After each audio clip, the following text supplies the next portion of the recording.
45 minutes, but I'm very happy to announce now that we are starting. With the NSCA, we were just lately at the NSCA National Conference in the USA, and this is one of the wonderful things in the NSCA community, that we meet so many nice people, so many smart people around the world, and also so very friendly people who are volunteering us for having this wonderful webinar like this one tonight.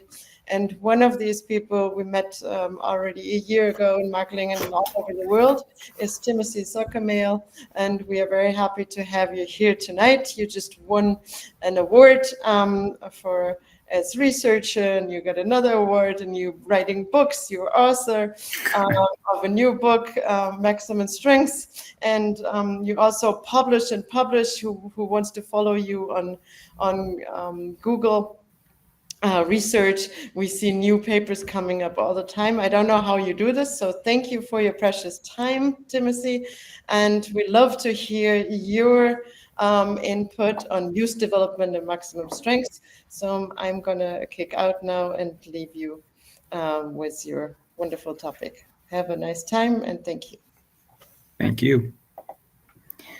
Well, everyone, I'm gonna try to make sure that I share the right screen.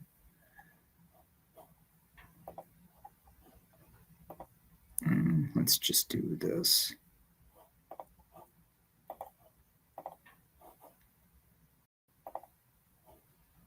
All right. So can someone confirm in the chat that you can see the screen okay? Thank you, Nicholas. All right, let me bring that back up. All right, so I was asked today to give kind of a short webinar on muscular strength for youth athlete development. And this is obviously a really important topic, given the fact that there's an abundance of research from those likes of Dr. Fagenbaum, as well as Roger Lloyd, just have done some outstanding work on this topic. And I'm going to take a little bit different approach to it, but let's jump right in. So first and foremost, I want to define muscular strength and kind of discuss its influence on performance, as well as address some of the common myths that we hear about. But also I wanted to provide some general training progressions with a variety of different training methods that we may use for developing general strength characteristics for this population. So first and foremost, I'll point out here that there are a handful of QR codes for those that are interested. They should go straight to our papers on ResearchGate. So why strength? What I want all of you to kind of consider is that strength is the sun in our training solar system.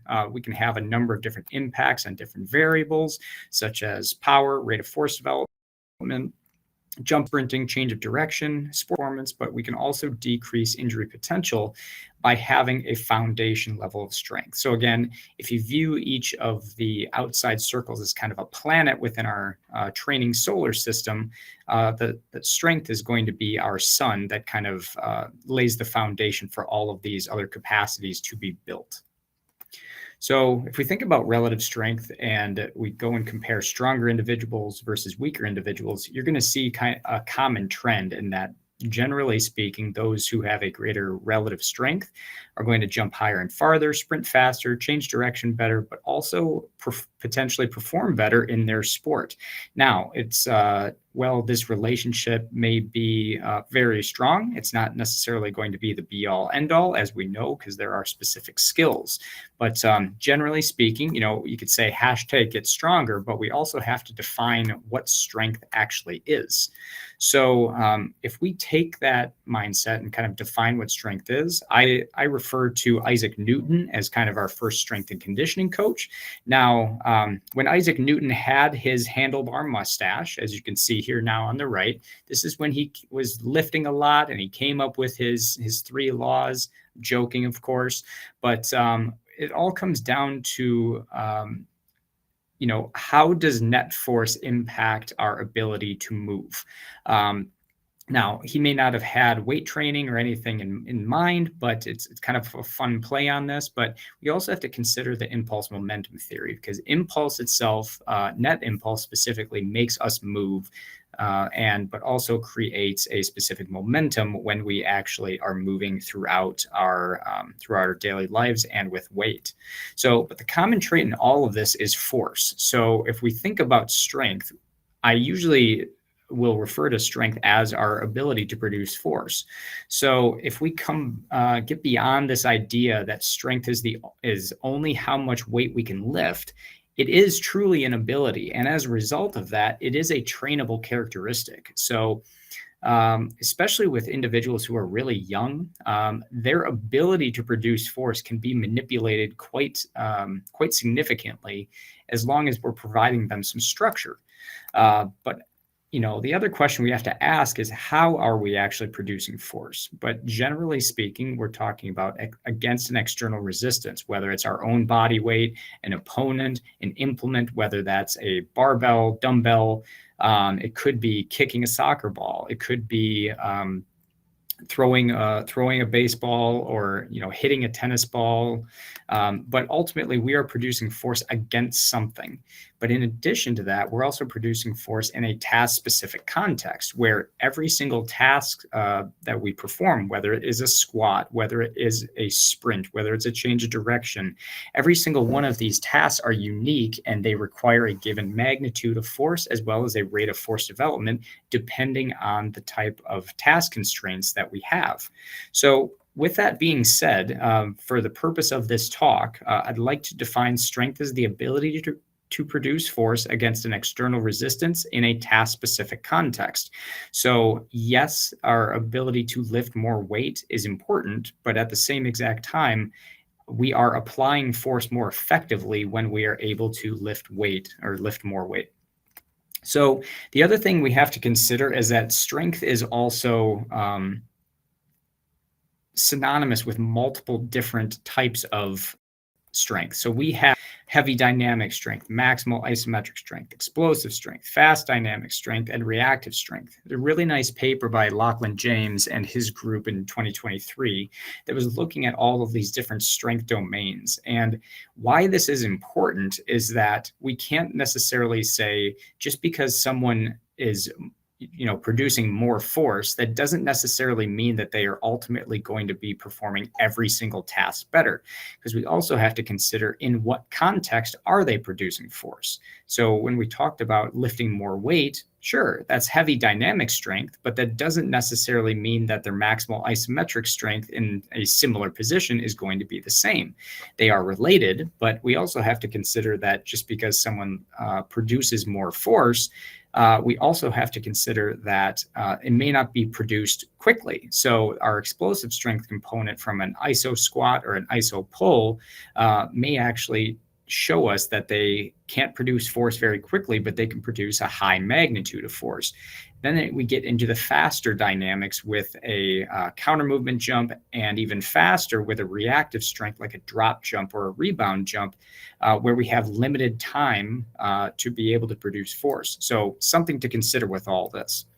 Now, why this matters is that when we start to think about task-specific strength, an athlete, whether they are a youth or someone who's been in the game a long period of time, all the way up to geriatric, or master's level athletes, I apologize, their force production capacity is a measure of motor capacity and capability. And why this is important is that every single skill that we have within sport requires athletes to develop a specific coordination pattern to perform it more efficiently. So with that being said, especially at the novice level, when we start to introduce these different types of tasks through play, the training age of the individual is really low, but also creating a fun atmosphere, whether it's competitive or not, ideally not overly competitive when someone's really young. We also have to consider their underlying physiology. We may have specific fiber types. We may have, greater force production capacity with some individuals, getting all the way down to our ability to recruit motor units and our specific motor patterns. Our motor patterns may, with youth, it may not necessarily have been developed quite yet. So introducing these things very basically is really important to start. So, but the way that we do this is typically done through a constraints-led approach. And what this allows our individuals to do is to develop new coordination patterns. So we may all remember when we first performed a squat, whether it's a body weight squat or a barbell squat, we really had to find out how to move through that movement pattern. We may have done it as a child, but we may not have done it with a specific intent. So we improve our coordination pattern, we may be able to actually improve our force production characteristics within that task itself. But moreover, we may be able to promote greater control under these different task constraints as long as we're introducing varied training stimuli. So ultimately, what we're trying to do here is by giving someone different task constraints, we are allowing the individual to essentially learn how to use their newfound level of strength, and in this case, their force production capacity, to be able to apply force more effectively. So strength training in itself ultimately becomes a learning tool for the individual so that they can apply force more effectively within specific tasks. Now, why this matters from a youth standpoint is we have to think about the myths that we've commonly heard. So you have to be a teenager, lifting will stunt your growth. So but also, kids have to be specific ages to lift weights. They may get bulky. And so all of these things, and I'll just lay it out flat, is that none of these are founded within the literature. So the idea that you have to be a specific age, you could actually make the argument, and this has been shown by Avery Feigenbaum and Roger Lloyd and a number of other people, including medical doctors, that youth are actually ready to lift when they are much younger than that. Now, when I say lift, we're not talking about necessarily really, really heavy weights, but we also have to consider that heavy is relative to each individual. So the stunt your growth aspect is also not founded. What ends up happening is as long as we are not training to near failure and crazy heavy weights to start off with, and we give them a proper progression, we will actually, lifting for youth is actually very safe. Now, we also have to consider the fact that if we consider very light weights or even resistance bands and things like that, we also have to consider the fact that kids are doing this type of thing on a regular basis. I have niece and nephew that, especially when they were younger, they'd be jumping off things all the time. And you can see from this video, this person may not be landing with the best mechanics, but this type of stimuli is potentially greater than what we would give them from a resistance training stimuli. So I would actually highlight this paper, which I believe is going to be updated here within the next few years, a position statement that really highlights strength as a pillar of long-term athlete development. So to quote them, all youth should be encouraged to enhance physical fitness from an early childhood with a primary focus on motor skill and muscular strength development.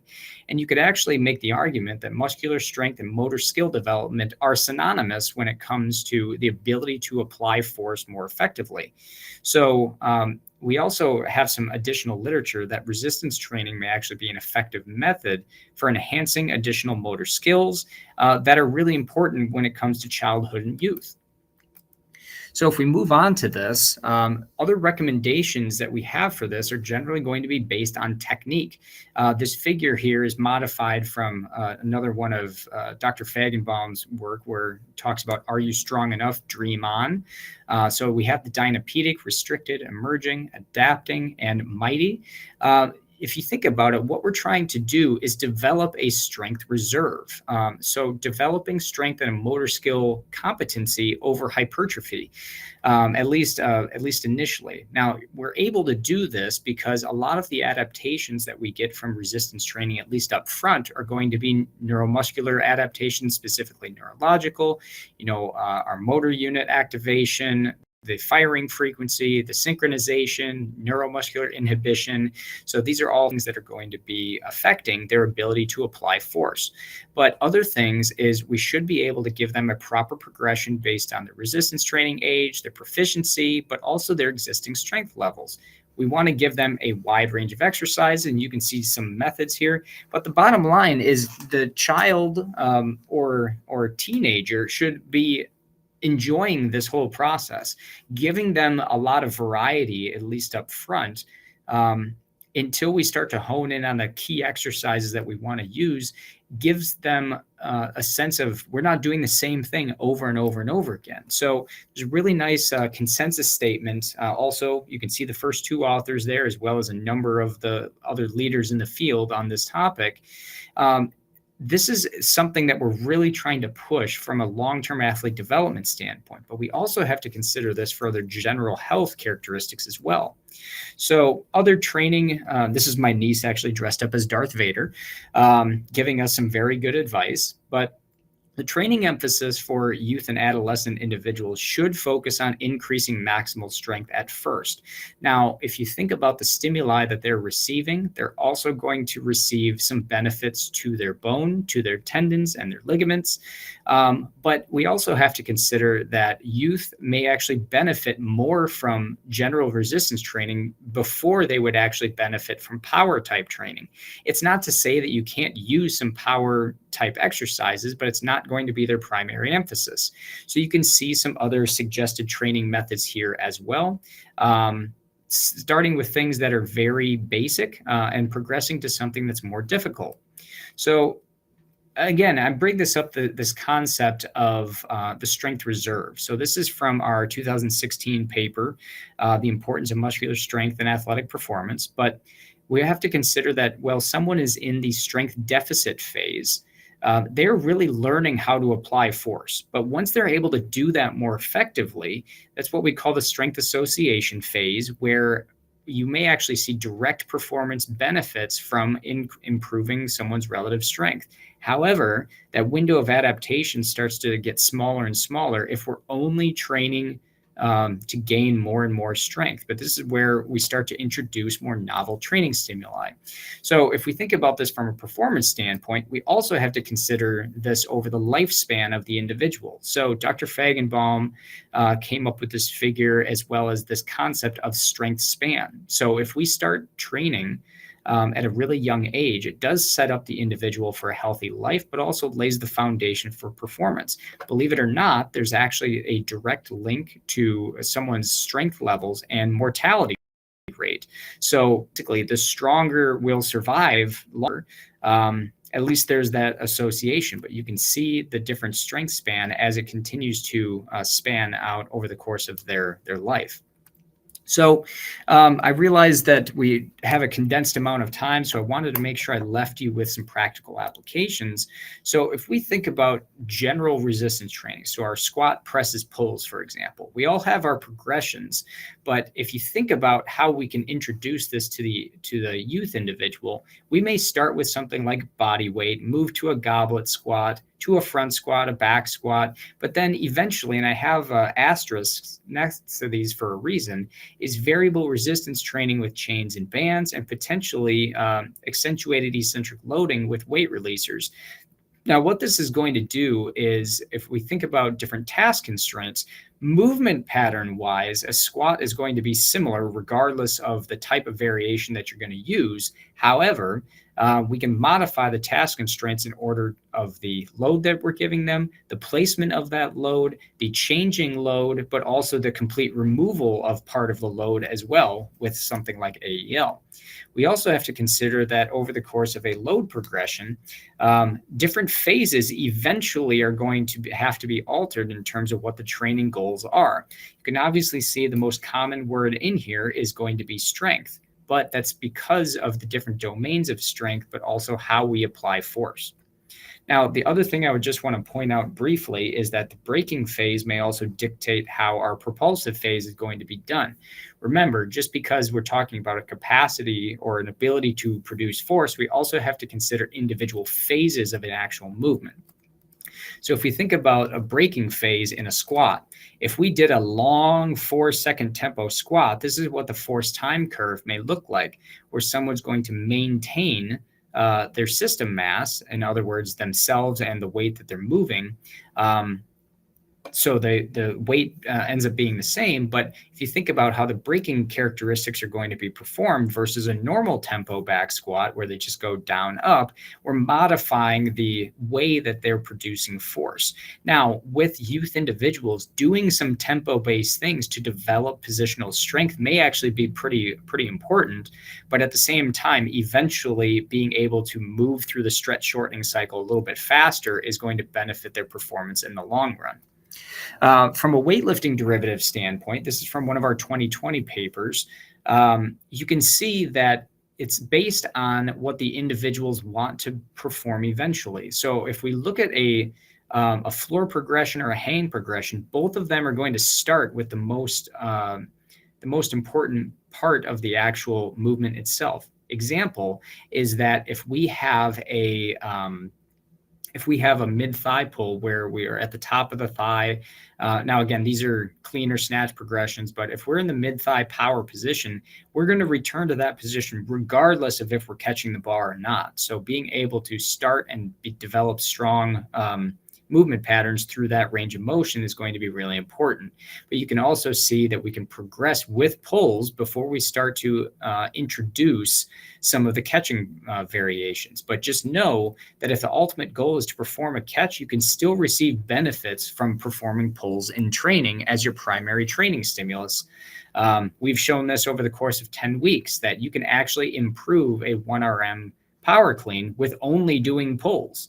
And some more of our literature is highlighted here, but eventually if you're going to be using a combination of these things, now again, you probably wouldn't do this with youth, at least up front, but just an example, hang clean pulls with 120% 1RM before moving to hang power cleans at 80%. So if we think about plyometrics, so what you see here on the left is kind of the intensity type chart. There's obviously, if you modify this to single limb versus bilateral, it's going to modify the stimulus as well. But you can see that very basic movements can be performed by every single individual, especially with kids who are already jumping off furniture and everything already too. But the bottom line is, in terms of the progression that we would use, if we're trying to benefit the stretch shortening cycle, they need to be able to stop themselves effectively first, which is kind of that eccentric absorption. We're not absorbing force, we're still producing braking forces, but eventually we want to pair that with the propulsive piece of it. One thing I'll mention here quickly is that you may have an emphasis on either the eccentric component or the propulsive component, but I would always recommend you to pair the two so that they have an easier transition to performing the plyometric, because if you only perform things in isolation, you may actually be negatively impacting the overall movement itself until they have to relearn how to perform the whole thing together. So this is just a follow-up graph to this as well, table, but this could be based on the type of exercises and your relative strength. Also, if you look at the bottom, the different strategies that we may use. Do we want them to use a short ground contact time or a long one? Are we using elastic storage, or are we trying to dissipate that force a little bit more? So if you think about the top row with a heavy emphasis on eccentric only, performing a landing from a really high position is going to be very demanding for every individual on this list. But we may actually start with something more basic as a tall to short, or what some people call a snap down. If we think about sprinting, there's different phases of sprinting, and the force production characteristics are going to vary based on a number of things. First of all, the body position, but also the different task constraints. Eventually, while we want individuals who are sprinters to be able to sprint really fast in a straight line, a lot of sports require individuals to run curvilinearly. If we use it as a game in order to look at a certain direction, if we're running backwards, if we're running with an implement or without, or are we running against or with an opponent? So these are all different progressions that someone may be able to use when it comes to developing sprint characteristics. If we look at change of direction, we can look at shallow to sharp. We can look at different entrance velocities going from slow to fast, but also consider the body position and whether it's planned or unplanned, loaded or unloaded. So obviously, if we're talking about the youth and adolescent individual, we wouldn't necessarily introduce a loaded change of direction immediately. We want to start them very basic so we can develop effective movement patterns so they can apply force correctly. Now, another thing that's become very big within the literature is obviously this concept of eccentric training. And there's a variety of different methods. Not all of them are listed here, but tempo training in terms of extending the duration of the eccentric phase, flywheel training, accelerated eccentrics, as well as accentuated eccentric loading. So if we consider each of these, the method that we use is actually going to be varied based on their training status. So I mentioned technical competency previously, as well as their relative strength. But if we consider this as a spectrum, we can use a variety of different things. Example would be plyometrics. Plyometrics may be implemented at different intensities over the course of someone's entire training career. That doesn't mean that we can't use some higher intensity ones while they are less well trained, but it's not going to be a primary emphasis because we don't want to, one, hurt the individual, but we want to use it as a novel training stimulus later. So starting with things like tempos, flywheels, accelerated eccentrics, and basic plyos before we start to introduce AEL, but also AEL at a maximal, super maximal capacity. So again, these are all within a progression that we may use for these individuals. Finally, we may see figures like this regularly. One thing I want to emphasize is I both like and hate these figures at the same time. One thing I want to point out is that all of these different methods, whether it's sprinting, jumping, weightlifting derivatives, squats, press, pulls, different eccentric methods, every single one of these can move on this curve. And that's because of the fact that they all have their own unique force velocity curves within each training method. So we can use general training strategies in terms of performing heavy and light to benefit both the magnitude of force and the rate of force development, but we can do that over the course of weeks, days, sets, different exercises. But the key out of all of this is that all of these training methods exist on a spectrum. It comes down to the demands of the sport and what the individual eventually is going to need to be able to do within their actual sport itself. But taking an individualized approach with this is probably the most important piece in terms of figuring out what they are lacking and what do they need in order to be successful. So in summary, there are a number of different myths that are out there that are not supported within the literature. However, what I will caution everyone is to make sure that a proper progression is used, and proper progression is based on an individual basis, but also developing general strength characteristics for the youth and adolescent athletes is going to lay the foundation not only for their health, but also their performance kind of down the line if they continue with sport. Finally, one of the things that we need to do is that we can use a variety of training strategies for an individual. However, if we introduce too much variation too early, it may actually prevent the optimal development of each task. And as a result of that, it's important to be able to give individuals some variety so that they continue to stay interested in what they're doing. They want to have fun while they're doing it, but also at the same exact time, using a proper progression so that the more advanced training methods can actually be used as a novel training stimulus later. So with that, I'm going to wrap this up. I just want to say thank you to NSCA Germany for allowing me to do this as kind of a teaser for what's going to come at ICST here in September. But all my different colleagues who've contributed to this work, but also if anyone has any questions, my email is here, as well as my social media and our information on ResearchGate. And I know Daniela mentioned that I have new book out now. A lot of the concepts that I talked about are going to be within that book, as well as much, much more when it comes to developing muscular strength. So with that, I'll say thank you. And if there are any questions with any, happy to take them. And yeah, I appreciate it. Yeah, thank you, Dr. Timothy Suchomel. Wonderful. And we are so happy to have you in the NSCA and sharing all this knowledge. So I was also wanted to refer to your book. I know you're going to bring it to Freiburg, and I want to invite everybody to come to Freiburg, to the ICST, to the International Strength Training Conference, where we have a pre-conference, and you're going to have 2 hours. So you're going to have much more time to talk about your concepts and meet you live, and also hopefully bring some of your books and sign them. So I have also a code that I received for those who can't come to Freiburg. It's very unfortunate. We'd love to drink a beer and discuss more with you. But if you want to order the book, I received a code from Human Kinetics UK today, who's a European partner. And I'm going to put it in the chat, with strength 30, you're going to get 30%, and you're going to get free shipping. So I think this is wonderful from Human Kinetic to support us. And I'm also going to put it into the chat here. There will be some questions, so we talk a little bit so people can prepare their questions. And also I'm going to put in a code in the after mailing for receiving a discount if you want to